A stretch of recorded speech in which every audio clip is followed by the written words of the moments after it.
High bar squat, guys. High bar squat. It's a challenge. First time over here at high bar squat, usually a low bar squat.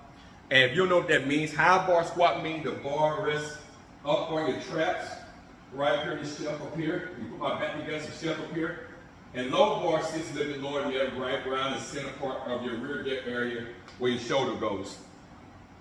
They work the same muscles, but you get more posterior chain support with low bar squat, which will allow you to squat heavier than with a high bar squat, which is mainly quad dominant. And since you're sitting upright, you're working the same muscles, but you won't be as strong because of the leverages and the way the position of the body is and all that good stuff. But however, since I plan on going pretty heavy for the deadlift this upcoming Friday, I don't want to train those muscle groups too heavily and tax them before. So I'm already kind of aware that if I don't get 315, it's because I'm high bar squatting, but I feel pretty good. I'm not in elevated heels. I'm actually in flat sole shoes. Probably can see right there, flat sole shoes. So normally when I high bar squat back in the day, I use elevated heels. But since you don't squat naturally in elevated heels and you pick up stuff, I'm trying to get used to it as with squatting with flatted hard sole shoes. So when I have competition, I will use the elevated heel because it's easier to get to depth. However, you don't walk around elevated heels all the time, so therefore I think it should be good to build a base squatting regular shoes. Mainly hard sole shoes because you want to be able to put all the force in with the cushion. If you have soft sole, it takes away from your force. So we just got 250 up. I'm gonna jump up to 265 for a single. We're doing singles all the way up, so let's get it, let's go. That's another thing I forgot to mention, guys. When I do high bar squats, I have a wider stance, okay? So with that wider stance, all right, that kind of takes away from getting as deep as I possibly can go. I love ass to grass squats. But I know that helps me keep my frame upright versus a narrow, like Tom Platt squat. So when I low bar squat, I have a little bit of a more narrow stance. When I high bar squat, it's a little bit of a wider stance. So you might notice that with my leg placement here, if you pay attention to me squatting, I go a little bit wider. And that also implements your glutes as well. And my toes are point out at about 45 degrees just to activate the glutes, 15 to 45 degrees to activate the glutes. So my knees can track over my feet the proper way, then having your feet straight and your knees try to track out that way.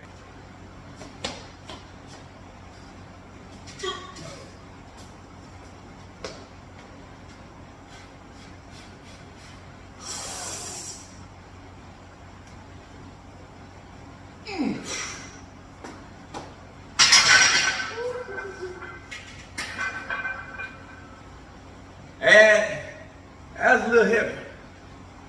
With that bar sitting up there, that's a little bit heavy. I really want a low bar squat, but I'm gonna see while I jump up here how the weight's gonna feel on my back. I might just go low bar from here. It's not recommended you do that, but that felt a little bit heavy in the hole. It felt a little bit heavy in the hole. But we're going to, I'm gonna squat this again, see how I feel. Well, I'm gonna jump up 10 pounds, see how that squat feels. If it doesn't feel too heavy, then we'll jump up by 10-pound increments. I'm trying to avoid low bar squatting, but I really want to hit 315 today. So I'm trying to go at this approach right here, but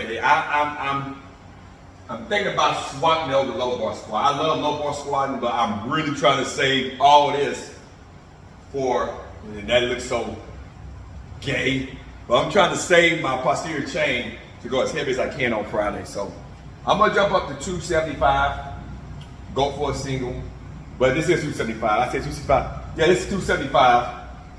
I'm gonna jump up to 285, 10 pounds, and see how that feels. Can't believe I said 265 already. 2 75, we'll go 285 for a single and see how that feels. 285 for a single, high bar squat.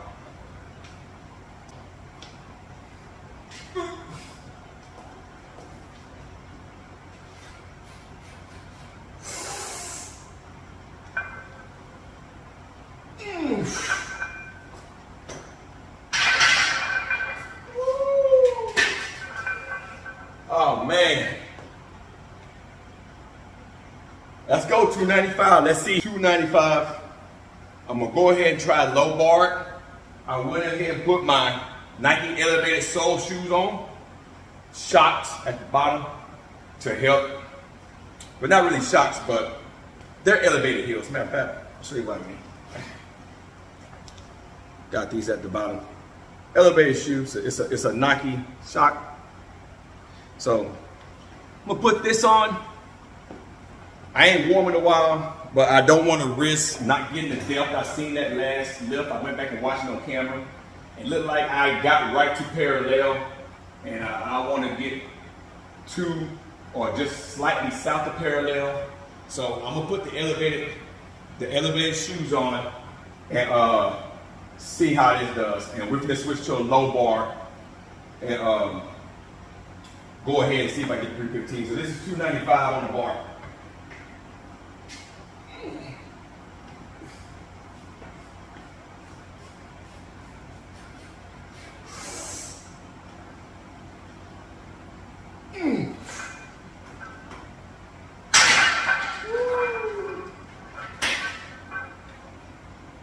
Oh man. Holy fuck. My glutes are still fried from the glute raises shit I did last week. But it felt pretty good. So I'm gonna jump up. Last time I did 300, I'm gonna go up to 305. And we're gonna see how that feels. All right guys, 305 pounds. If this goes up, then we're gonna attempt 315 just for a single. And then after that, what I'm gonna end up doing is dropping the weight all the way down to my body weight. I weighed in at 170 today, actually, holding on some water, which I did carb up last night. So we're going to drop that down, one all out set, just like I did last week. I think I got what, 20 reps?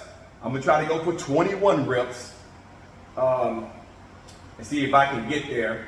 And then we'll move on to leg extensions, and that will be it for the leg workout. No leg curls today because I'm deadlifting this week.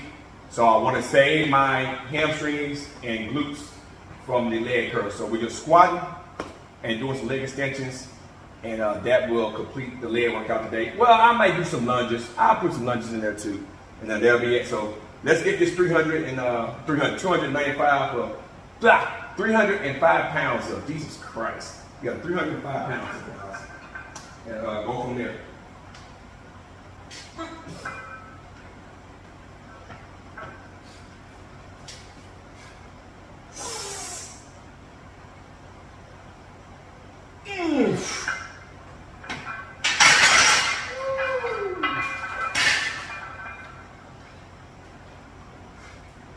Felt pretty good. Felt pretty good. Okay, I'm using a different color plate because the rest of my plates are being used. I got a deadlift bar off camera right here that have weight on it. And of course you guys seen me do the in the corner T-bar row yesterday. I got 245 plates over there. These are real plates. I know people, if they watch the video, they say, oh, it's a different color plate. They're all real plates. It's real plates. There's nothing fake about it. It's real fucking plate. Real plate. So I just want you guys to see that all of that is real plates. Okay. So I'm gonna put the camera down to floor level because I want to make sure that I get this to depth. This will be a PR for me at 100. I'm 170 pounds. I am holding on to some water and carbs, but I did carb up, especially last night, but this morning I ate a lot of carbs. So 1 rep, that's all I want. My legs feel pretty good, not fatigued. Posterior chain still feel a little weak from all the abuse I did to it last week, but Not like how it was when I wanted to go 315 last week. So I'm gonna put the camera down to eye level, well, floor level, to see if I indeed hit depth. 1 rep, and then we're gonna take all this out, do 1 kill set, because I am hitting legs again on Friday. So I'm gonna do 1 kill set with my body weight, leg extension, guys, and some lunges, and that is it. So let's lower this down and get this squat in. All right, guys, if I get out the hole, it's coming to fuck up. Believe that shit. This is right here. I'm a little nervous, I ain't gonna lie, I'm a little nerved up. It's been a while. I'm a lot smaller than what I used to be, but we're gonna go for it. We're going for it, and if I feel any impending doom, I will drop this weight and live to fight another fucking day. So let's get this up. Let's go. Let's go. What CT Fletcher say? Shout out to one of the greats. I heard he just hung it up. We're filming. I watched this last video. What did CT Fletcher say? It's still your motherfucking set? It's still my motherfucking set. Let's get this shit up. Let's go, baby. Let's go.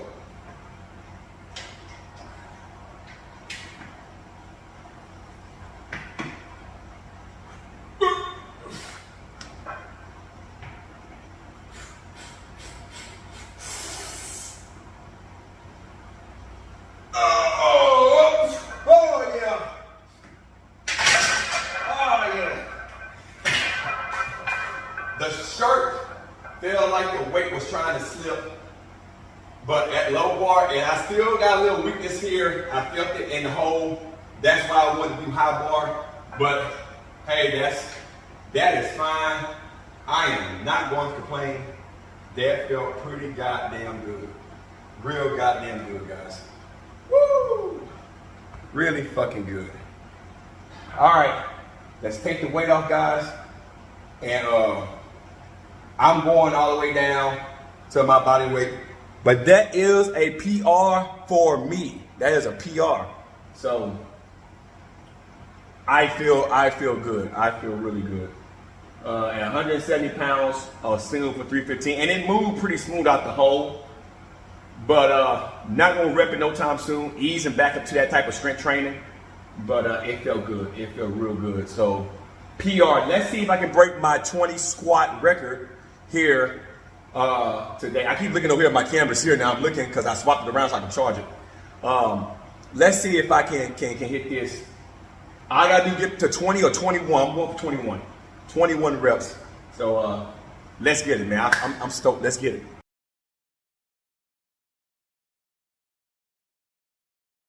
Oh man, what's up everyone, guys? I'm gonna be real brief. Just doing a follow-up to the video that I posted here earlier today. So yesterday was my squat day, guys, and I ended up getting 315 pretty easily on a high bar squat. Actually, I went to low bar position, but the bar, depending on the shirt that I had on yesterday, I think played a factor in that. Usually I squat with shirts like this so I can feel where the bar's at on my back. And so I think the bar didn't get low enough on my trapezius area down for the low bar position, and I ended up squatting the weight, racking the weight, and then going pretty numb throughout my extremities, like I explained earlier, and found out I got a lot of bone spurs from C3 down to C7, C5 and C6. I have a moderate amount of bone spurs actually, and the narrowing throughout the disc, the space that housed the spinal column area, which explains some of the tingling and all that sensation that I had yesterday after I squatted, because the way that bar was at on the traps was kind of close to that particular disc, and that disc had got compression. That causes a slew of problems pretty much from here down. I had a lot of issues yesterday, which prompted me to go to the hospital. So I got with orthopedist or whatever. They're gonna get me squared away. I gotta go to the bed tomorrow and drop off this disc. And like I say, they gave me everything right here. Like I say, once again, C3 through C4, unconvertible spurs. So I mean, I got spurs, but not bad. C4, C5, this space preserved in height with minimum in-place spurs. So not a lot, but some normal wear and tear. But C5 to C6 was moderate disc space narrowing with more prominent in-place spurs. So a lot of spurs, mainly to the right side. And then C6 to C7, left unconvertible spurs. So that's further down. And then from C5 to C7, mild hypolasia with developmental variance. So that pretty much means every now and then I do get a little bit discoordinated. That's what that means. And a lot of got to do with the narrowing of that particular C5 and C6. And it's very common in the cervical spine that you get that as you get bone spurs and as your disc start to narrow. Stuff like that. So I'm going to be taking it easy with any type of training that involves squatting. I'm going to only do low bar squats for heavy weight and front squats for repetitions for lightweight. And if I want to do trap squats, high bar squats, then I'll be using very lightweight, because even though my traps are big and strong, they haven't had 300 pounds on the top. And that caused a lot of issues with the traps up through here. Matter of fact, it still feels a little off. I did have some spasms in the traps, and once you get this tight and impinged and shit, man, you have issues all the way down. So, but I just want to give you guys a follow-up. So I'm taking the rest of the week off per doctor's orders. So there won't be no more training videos this week. But I feel a lot better than what I did yesterday. And it's just a lesson that I learned. I kind of knew I had some bone spur. I could turn my neck left and right, up and down. And I would hear the little crunchy rubbing of like sandpaper. But they're not touching the nerves. But they got compressed yesterday, especially around that area, which caused that temporary numbness, cooling, tingling sensation. No pain, just felt like my muscles involuntarily like spasming up and contracting because that nerve was pressed with. So I just want to give you guys a follow-up to that's what's going to happen. I'm taking today, tomorrow, Friday, Saturday, and Sunday off. And then I'll pick back up with chest day on Monday, trap work, nothing too crazy, probably do some shrugs, light back work with lighter weight, just work on muscle development, not going too heavy like I have been, just until I can get to see the doctor about my neck. And then Tuesday will be a squat day. I'll probably just do front bar squats and then do a lot of leg extension work to build up the quads. Front squat really do target the quads a lot more. That way I can deadlift on Friday. Now, I do love conventional deadlifting, but I may have to go to a trap bar deadlift for a while, just because I know the trap bar really doesn't put that amount of load on the traps as a conventional front deadlift would, because it pulls the trap like this here, which pull everything else. You go for the side, everything is more evenly distributed to the side. So you still load the traps, but not as much you load it when you go front with a more conventional deadlift. So I'm going to work on traps, trap bar deadlifting for a while until I can get the prognosis of how bad my bone spurs are. And most likely that C5, C6 is what they're going to be honing in on. They might try to give me a steroid injection, or they might try to do something to try to make the disc a little bit wider. Because once it narrows like that, it's moderate. It's going to get worse over time. It's just going to happen. And that's with aging. It happens with aging. So, and how you, everyday life, all day, back and forth. That's normal. So they can remove bone spurs and they can push shit inside the disc to kind of push out on the disc. So I got some options. So I'm just going to see what they say and go from there. But the training continues. Just got to revamp my training. And it's all about fitness and health. And me learning how to pass on advice to other people, you know, it's a good thing. And it's all about how I set my squat up. I'm very tight when I go in for a squat. Instead of me going under the bar and just putting it on the traps, I like to come out like a power lifter, go under and really get tight. And, you know, even with a high bar squat like that, you're putting the traps in a very tight, contracted state. And you put the weight on there like that, you're already contracted, that weight's pushing down. It's a recipe for disaster. So if I would probably be a little more upright with the weight, it probably would have weighed down, but not as much as it weighed. And I have my neck kind of full because I'm so tight. All that pulls these muscles. So it's a lesson learned. I got to readjust and practice form, and it's trial and error, guys. So I just want to let you guys know I'm fine. This is just a follow-up to the video, to end the video. And yeah, man, so it's going to be some change in training, but the training continue, guys. I'll see you all tomorrow with a special Trump video that I'm working on. Live stream, I'm going to try to set tomorrow, too, before the preseason game. We're going to talk about Tanjiro and Ichigo. We talked about a little bit of that in the Discord, but they'll be coming tomorrow as well. We're going to get that out the way. And then we're going to have some fun tomorrow. So I'll see you guys then on the live stream after that video, after this video. You guys take care, and I'm out, guys. Peace.